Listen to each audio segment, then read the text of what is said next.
Oren was sulking and harvesting cherry tomatoes, while thinking that Theo was the Black Dragon's subordinate, and that he was Theo's subordinate. That means he had become a forever slave, thinking that his face turned pale. He was so engrossed in this thought that he didn't notice his boss behind him. When Theo knocked his head from behind, Oren angrily cursed him.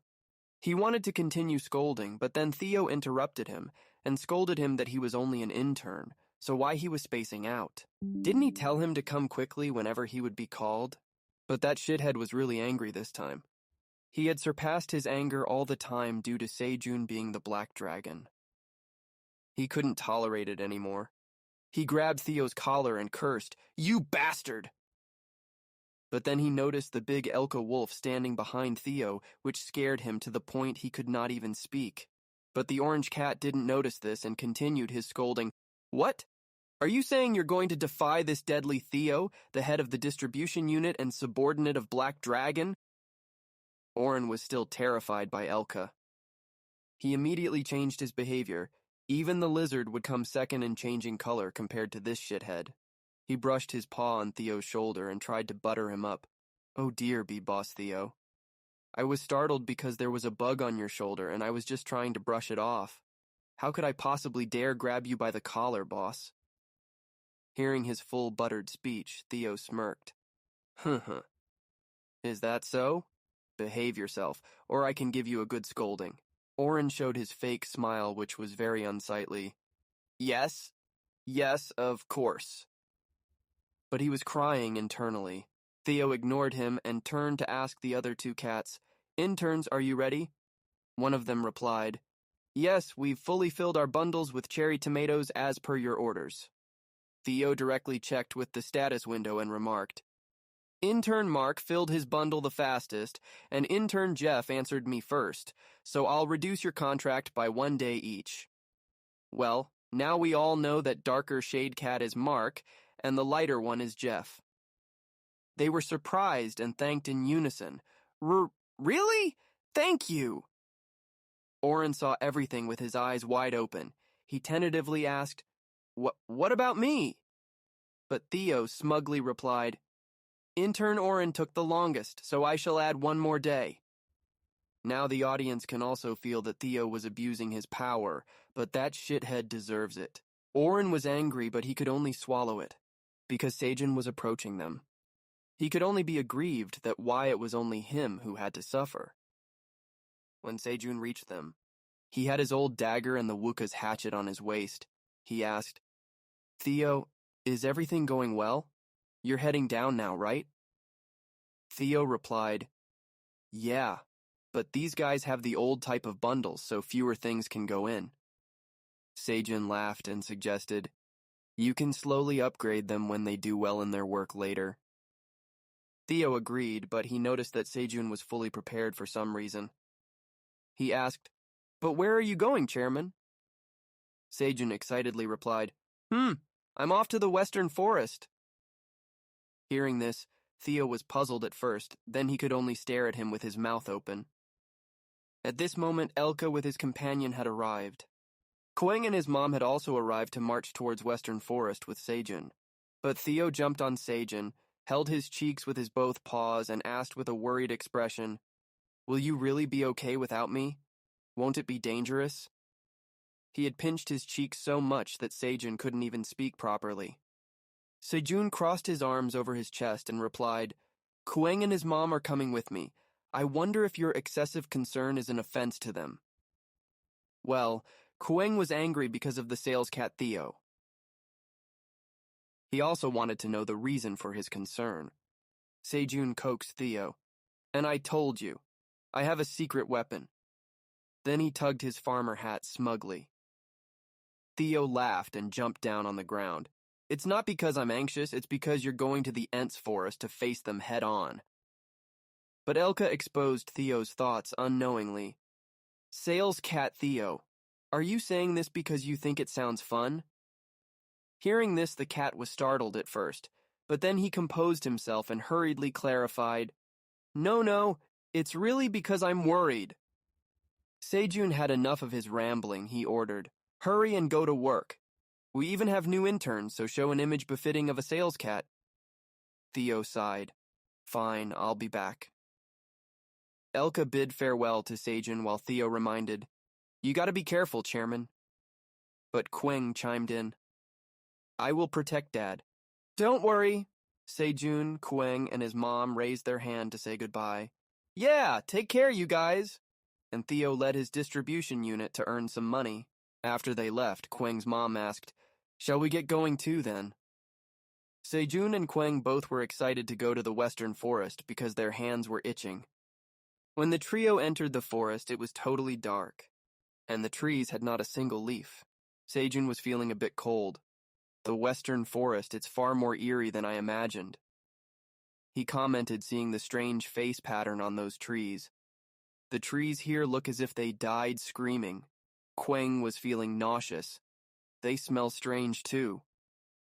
At that moment, the big bear noticed something.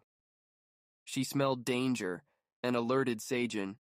Enemies ahead, she growled. Grrr. In front of the trio stood an army of dead tree trunks, which were hollowed with screaming face patterns like earlier. But Sejun didn't notice the irregularities as these trees were everywhere. He asked, Huh? But there's nothing there, though? Where and what are you talking about? But Kwang's mom had an animal instinct. She stopped Sejun with her paw.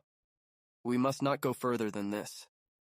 She had just reminded him that, at that moment, a root grew out from the ground near Sejun's foot. He was momentarily shocked. And then from the hollowed eyes and mouth of the dead trunk, some tree tentacles grew out with slimy liquid. All the ents ahead were shooting out the green tentacles. They were looking hideous. The status window dinged, announcing, Corrupted rotten guard ents. Kwang's mom growled in vigilance.